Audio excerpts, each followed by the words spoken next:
Salam sejahtera, apa khabar anak-anak? Kita berjumpa lagi. So, pada kali ini cikgu akan meneruskan bab 1 tingkatan 2. Okay, dalam slot dunia matematik, jom belajar matematik bersama Cikgu Syam.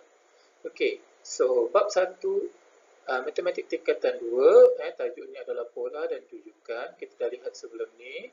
Okay, topik subtopik 1.1 pola dan 1.2 jujukan.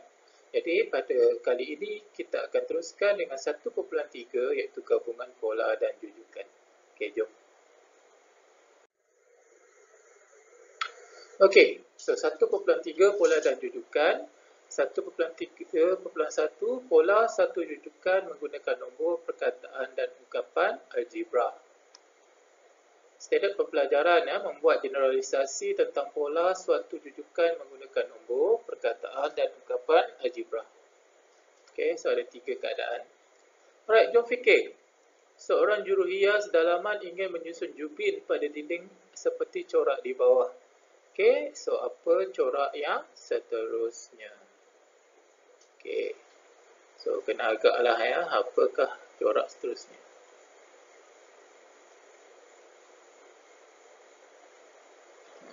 Okey.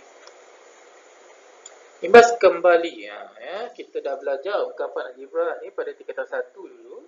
Jadi ungkapan algebra ialah ungkapan yang menggabungkan nombor, pemboleh ubah atau simbol matematik lain dengan operasi. Contohnya 2A tambah B, 2AB tambah 3C, maksud saya 5A tambah 2B tolak 3C. So ini adalah contoh-contoh ungkapan algebra Okey, kita teruskan lagi. Contoh 9. Nyatakan pola bagi jujukan nombor 1, 9, 17, 25, 33 seterusnya menggunakan nombor, perkataan dan ungkapan algebra. So ada 3 anak-anak Kita boleh nyatakan pola ni dengan menggunakan 3 perkara, iaitu nombor, perkataan dan ungkapan algebra. Okey, so ini adalah macam mana kita nak nyatakan pola bagi satu jujukan nombor menggunakan nombor. Kita dah lihat sebenarnya sebelum ni. 1 pergi 9, pergi 17, pergi 25, pergi 33 dan seterusnya. Kita nampak pola dia adalah menambah 8 kepada nombor seterusnya.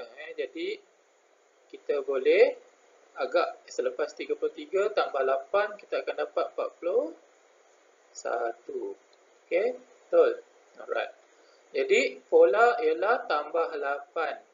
So ini adalah cara kalau kita nak nyatakan pola menggunakan nombor. Okay, next perkataan. Okay, so sama juga kita tahu dah memang pattern dia adalah tambah 8. Jadi kita kena tulis dia dalam bentuk ayat lah. Itu maksud perkataan. Pola bagi jujukan di atas adalah menambah 8 kepada nombor sebelumnya. Ini macam mana kita nak menggunakan atau menyatakan pola suatu urutan nombor, jujukan nombor menggunakan perkataan. Okey, kalau menggunakan nombor senanglah macam ni je. Tambah 8 ke, tolak 8 ke, darab ke, bahagi Okey. Yang terakhir, ungkapan algebra ni kena tengok betul-betul. Okey. Yang di hujung sekali ni ini adalah merupakan dia punya susunan susunan dekat atas ni. Tu 9, 17, 25, 33. Jadi macam mana nombor-nombor ni terhasil? Kita tengok 1 tambah 8 sebab dia tambah 8. Okey, darab kosong. Okey, so dapat 1. 1 tambah 8 darab 1 dapat 9. Okey, 1 tambah 8 darab 2 dapat 17 dan seterusnya. Jadi kita boleh agaklah nombor seterusnya ni adalah okey, 1 tambah 8 darab dengan 5. Betul? So, kita akan dapat 41. Okey, jadi macam mana yang dimaksudkan dengan ungkapan algebra tu? Tengok pola bagi jujukan nombor tersebut adalah ditulis sebagai 1 tambah 8n. Okey, tengok untuk menghasilkan jawapan dia, tengok yang kekal ni adalah 1 tambah 8. So yang berubah adalah sebelah 8 ni kan. Tengok 8 ni dia start daripada 0, 1, 2, 3, 4, 5 dan seterusnya. Jadi yang berubah itulah kita letak dia sebagai N.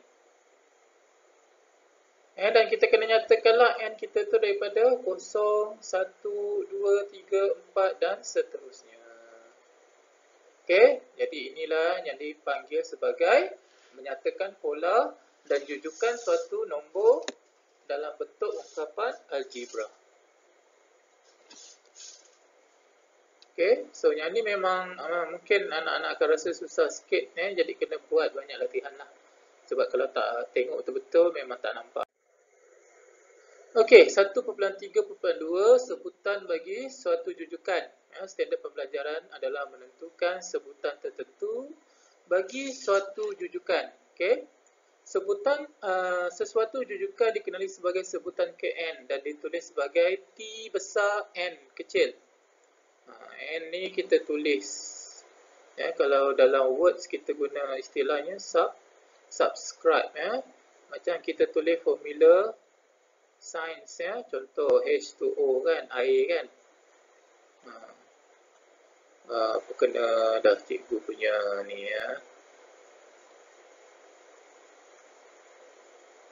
Okay, so H2O. Jadi kan kita tak tulis macam ni tau.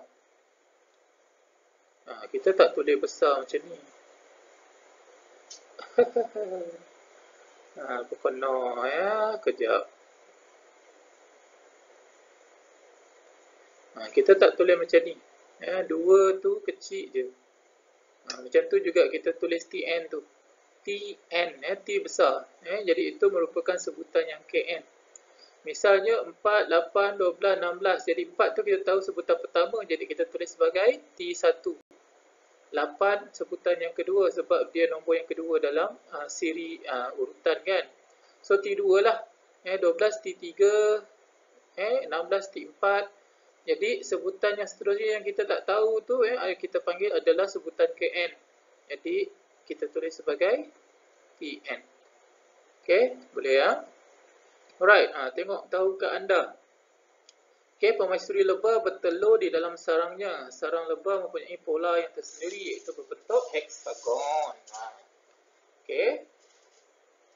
So kita memang tak dapat lari lah anak-anak. Kehidupan kita ni memang dipenuhi dengan math semua keliling kita. Alright.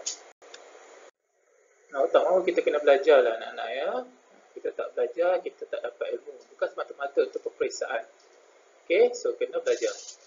Alright, contoh 10. Nyatakan sebutan kelima bagi jujukan nombor tersebut. Tengok. Dia dah kasih T1 ialah 2. T2 adalah 10.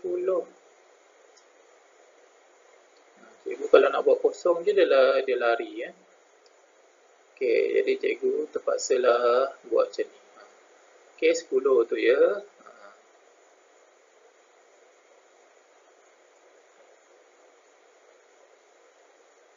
Lari sekarang kamu ikut pula macam mana cikgu tulis. Okey. Alah, macam mana kejap. Dia tetap ada ekor. Okey, 10. Alright. Dan T3 adalah 18. Okay, so sekarang dia minta sebutan kelima bermaksud dia minta T5. Berapa? Okay. So, kita lihat penyelesaian dia lah. Langkah 1, kita tentukan pola dia. Jadi, kita dapati T1 nak pergi T2 tambah 8. T2 nak pergi T3 tambah 8 juga.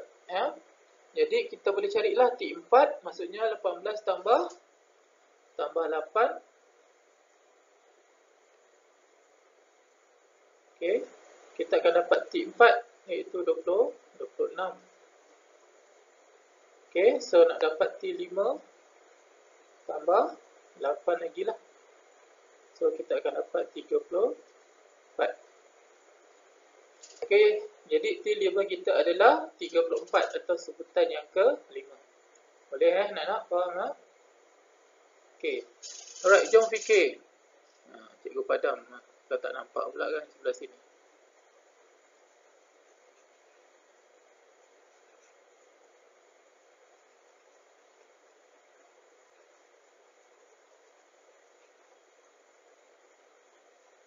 Ya.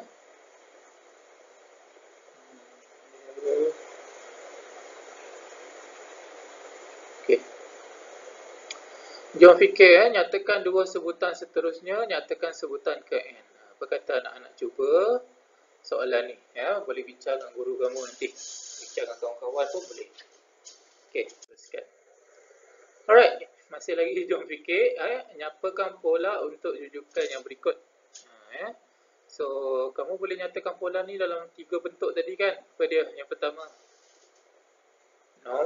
nombor. 2,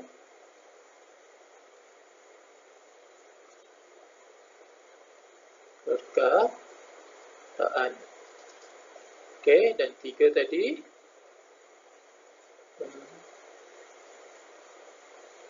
ungkapan algebra.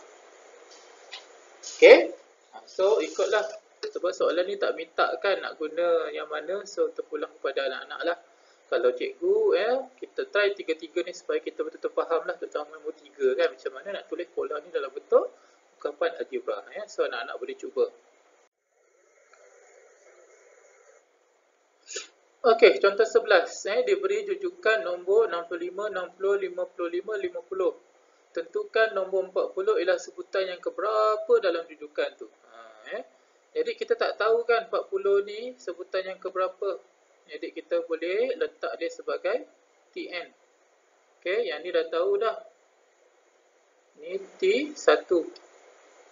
Ni T2. Ni T3 dan ini T4. Jadi kita nak tahu 40 ni T yang keberapa. Itu sebab kita letak dia TN, sebutan yang ke N yang kita tak tahu. Berapa, di mana kedudukan dia, sebutan yang keberapa. So, macam biasalah, kita kena tengok pola dia dulu. T1 pergi T2 berapa, macam mana tambah tolak darab bahagi kan. T2 pergi T3, T3 pergi T4. Okey, so kita dapati pola dia adalah tolak 5 kepada nombor sebelumnya. Jadi kita list lah. T1 65, T2 60, 55, 50, 45, 40. Sampai kita dapat 40. Okey? Kita stop sampai kita dapat nombor yang kita nak. Jadi tengok 40 ni berada di mana? T6. Bermaksud 40 ialah sebutan yang ke-6. Macam tu. Faham anak-anak? Okey. Okey, jom fikir. Banyak jom fikir ni anak-anak. Jangan abaikan bila kita baca daripada buku teks. Macam cikgu cakap lah sejarah dia, apa-apa info, jom fikir ni kena tengok supaya kita lebih faham. Okey? So kita nak belajar matematik ni bukan sebab nak dapat A saja dalam peperiksaan, tapi kita nak ilmu tu. Ilmu tu yang penting. Okey, jom fikir. 1 darab 1. Lepas tu 2 darab 1, 3 darab 2, 4 darab 3, 5 darab 5, 6 darab 8. A, B, C, D, E. Agak-agaknya apakah pasangan nombor yang sesuai dekat situ. So, A tu apa agak-agak? Apa darab apa kan? B tu apa darab apa? C apa darab apa? D apa darab apa? E apa darab apa? Cuba fikir. Okey? Cuba fikir. Kalau kamu perlukan bantuan, boleh refer pada guru kamu. Atau bincang dengan kawan-kawan kamu. Bahagian 1.3. Okey, poin 3, penyelesaian masalah. Seperti biasalah standard pembelajaran dia ialah menyelesaikan masalah yang melibatkan jujukan. Okey, dalam bahagian penyelesaian masalah macam cikgu selalu beritahu lah, soalan dia panjang, dalam bentuk ayat dan selalunya dia akan kasih masalah yang melibatkan situasi sebenar lah, situasi harian yang berada di sekeliling kita.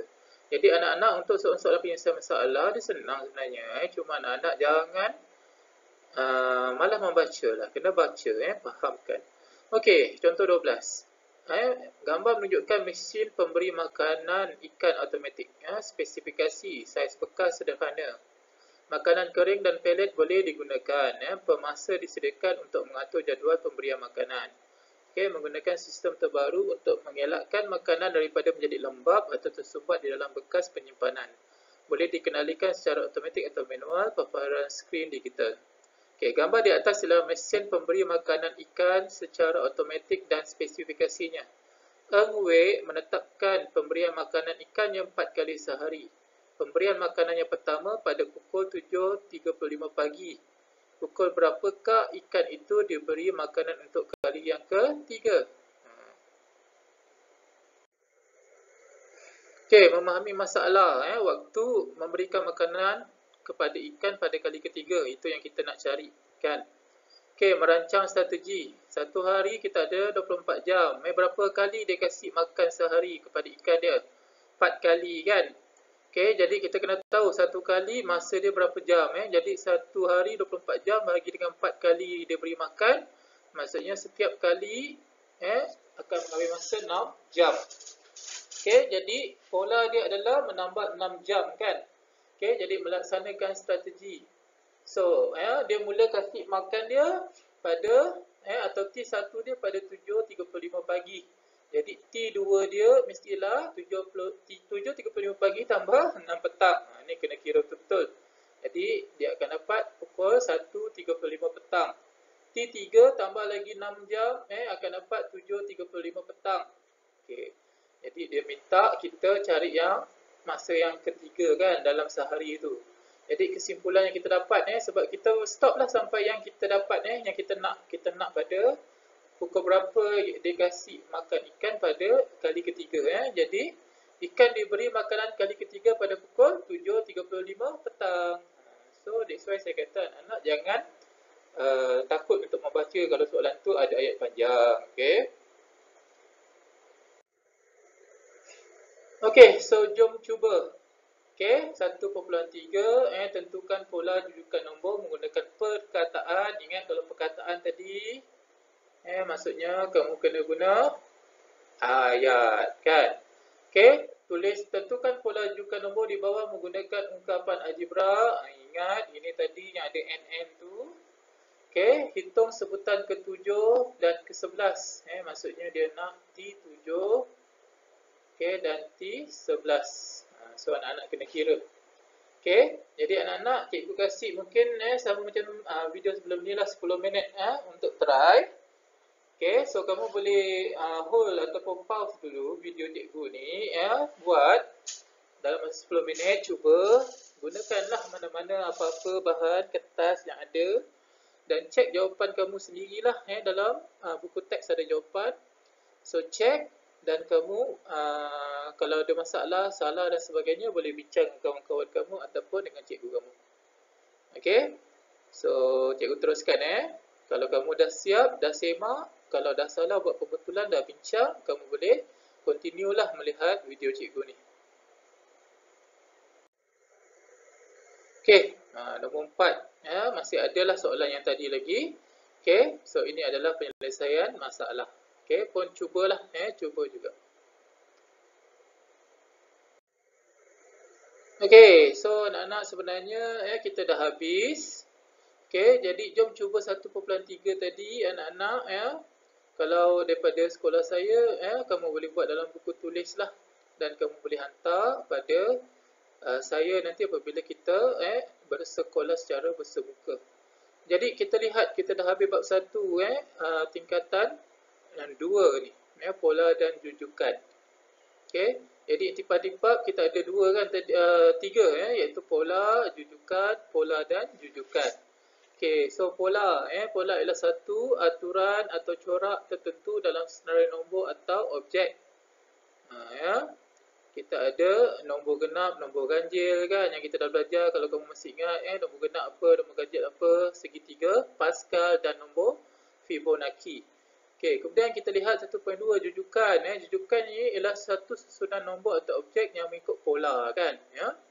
Right, kemudian kita gabung dua-dua pola dan jujukan. Pola sesuatu jujukan merupakan corak yang mempunyai urutan yang tertib. Okey, so di bawah jujukan ni kita ada macam mana kita nak gambarkan satu pola tu dalam 3 keadaan ni, iaitu dalam bentuk nombor, perkataan dan ungkapan algebra. Kemudian kita belajar apakah dia sebutan bagi suatu jujukan yang kita belajar hari tu kan tadi TN. Okey. So kita dah habis bab 1, okay, tingkatan 2 matematik, okay, iaitu tajuknya pola dan jujukan. So anak-anak boleh cuba menjana kecemerlangan, buku teks, buku surat 13 hingga 15, soalan 1 hingga 11. Selamat mencuba. Okay. Alright, selamat berjumpa di bab yang kedua nanti. Bye.